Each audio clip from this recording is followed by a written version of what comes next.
कि मैं ब्लाइंड हूँ। पहले आपको देख सकता था, पीस टीवी उर्दू पे देखा करता था, मेरी आई साइट चली गई लेंस वगैरह की वजह से। मुझे आपको छूने की बहुत ख्वाहिश है, बहुत ख्वाहिश है। उम्मीद करता हूँ कि आप मेरा दिल नहीं तोड़ेंगे और एक बार मुझसे सिर्फ मिल लेंगे। सिर्फ 10 दिल ना तोड़िएगा। शुक्रिया।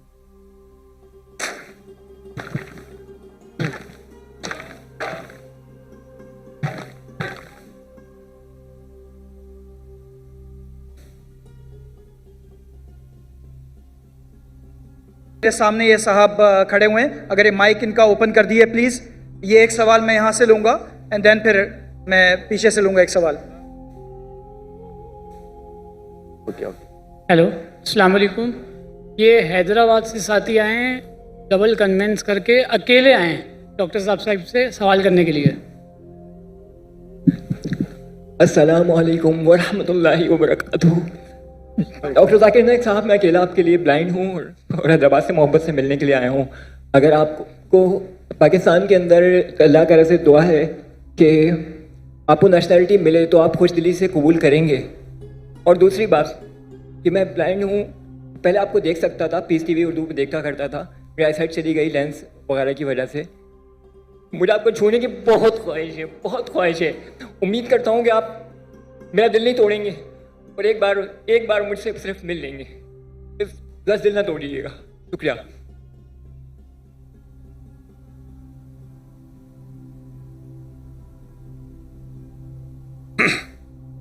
भाई साहब ने कहा कि वो पीस टीवी देखते थे कि जब उनकी रोशनी थी, अभी रोशनी उनकी चली गई और वो मुझसे मोहब्बत करते। मैं भी आपसे मोहब्बत करता हूँ। उसका सवाल था भाई साहब का कि अगर आपको पाकिस्तान की नेशनलिटी मिलेंगी तो क्या मैं लूँगा। अल्हम्दुलिल्लाह मुझे 15 मुल्कों की नेशनलिटी का ऑफर आया। नाम नहीं लूँगा, बट जहाँ तक ये पाकिस्तान का सवाल है, इंशाअल्लाह जिस दिन यहाँ शरीयत नाफिज होंगी और कुरान और हदीस के ऊपर 100% अमल होगा, इंशाअल्लाह मैं खुद आके मांगूंगा, इंशाअल्लाह। मैं साहब आप स्टेज पे आ सकते हैं? जी, ये इनको स्टेज की तरफ लेकर आइए प्लीज़।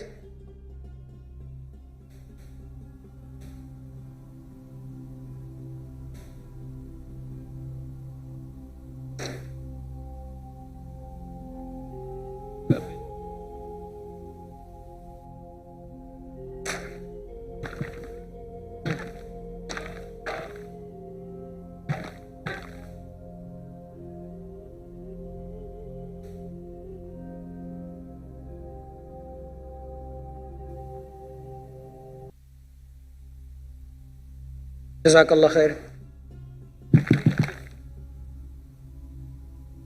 यस, ये सीधे हाथ की तरफ मेरे अगर कोई गैर मुस्लिम भाई हैं तो वो, अगर नहीं है तो जो भी हैं यहाँ मौजूद ये सवाल पूछ सकते हैं।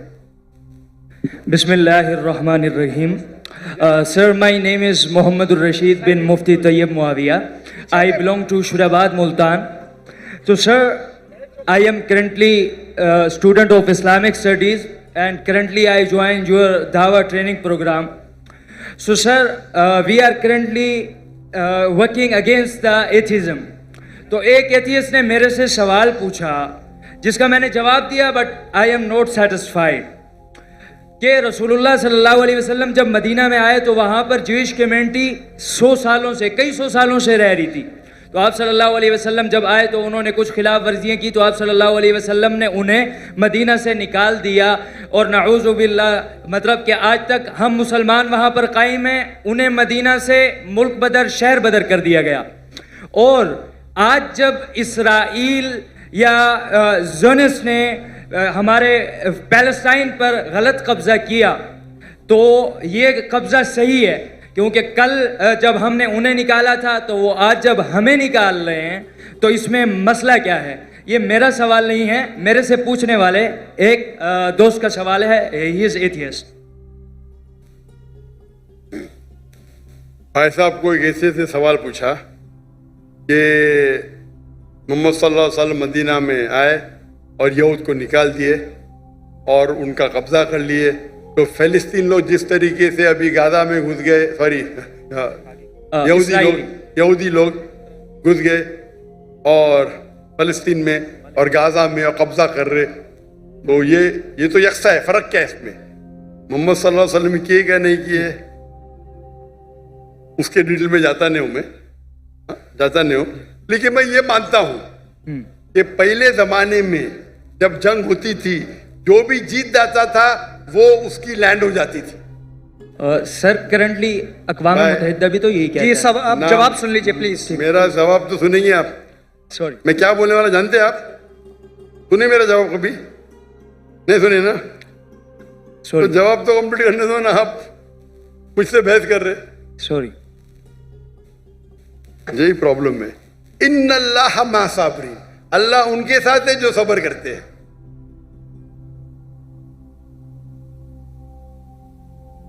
आप अगर देखेंगे 100 years बैक, 100 साल बाद, 200 साल पहले, 300 साल पहले, सब जगह ये कॉमन रूल था, कॉमन लॉ था।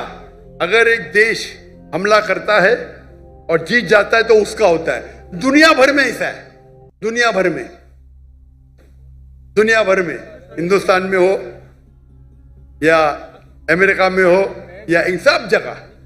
लेकिन जब वर्ल्ड वॉर आई ना, वर्ल्ड वॉर 1, वर्ल्ड वॉर 2, तो एक कानून बना, इसके बाद बाउंड्रीज बन गई। प्रॉब्लम है हम जानते ही नहीं, हम कानून जानते ही नहीं, हम मुसलमान पढ़ते ही नहीं। अल्लाह ताला बोलते इकरा, हम बोलते ला इकरा। जब कानून बन गया वर्ल्ड वॉर 1 और वर्ल्ड वॉर 2 के बाद, उसके बाद आप ये पुराना कानून यहां नहीं ला सकते। और जो इजराइल जो कर रही है वो वर्ल्ड वॉर 1 और 2 के बाद कर रही है, समझे आप? और जो बेलफोर्ड जो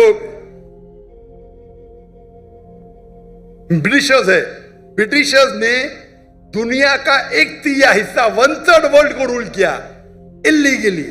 उस टाइम कानून बन चुका था, वर्ल्ड वॉर 1 खत्म हुई थी, 2 चल रही थी कानून, लेकिन फिर भी वो कर रहे थे, बोल रहे थे हम दुनिया को अच्छा करने जा रहे। इंडिया में, हमारे इंडिया जब एक थी United India, east India company कायम की तिजारत करने के लिए।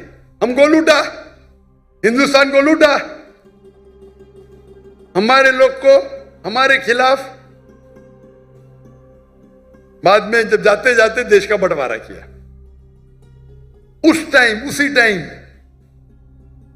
आप देखेंगे पैलेस्टाइन, जो यहूद तो बहुत कम थे, बहुत कम, बहुत कम थे, और उनकी लैंड भी कुछ नहीं, few % की थी। देखेंगे तो मैम, वो जाते जाते उन्हें यहूद को दे दिए। अरे उनके था ही नहीं तो कैसा दे सकते? चोरी किए फिर दे रहे, कैसा? उस टाइम भी बहुत कम था, लगता है 11% थे। वो बढ़ते बढ़ते बढ़ते अभी तो 90% हो गए।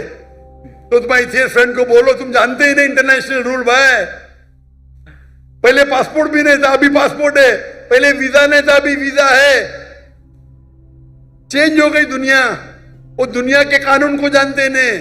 अभी जो इजराइल कर रही है, अभी कानून है। अब जब जंग भी करेंगे तो सिविलियन को नहीं मार सकते, औरत को नहीं मार सकते, मारते हैं इन लोग। तुम्हारे एथियस्ट फ्रेंड को पता ही नहीं, ना खुदा का पता ना कानून का पता है। अफसोस की बात है, आपको भी नहीं पता है। सर जब अब ये साबित हो गया, सुनो, आपने सवाल पूछा, मेरा जवाब भी नहीं कंप्लीट हो, आप बीच में बोल रहे। आपका सवाल खत्म, बाकी लोग को पूछने दो ना। रूल क्या है? एक सवाल। Sir very sorry. अल्लाह का शुक्र अदा करो, आपने जवाब दे दिया। बाकी लोग का जवाब नहीं दूं मैं। Sorry sir. नहीं, आप बोलते तो बाकी लोग नो सॉरी सर, जज़ाकुमुल्लाह। माशाअल्लाह, अल्हम्दुलिल्लाह। जी हम लास्ट 2 राउंड्स हम करने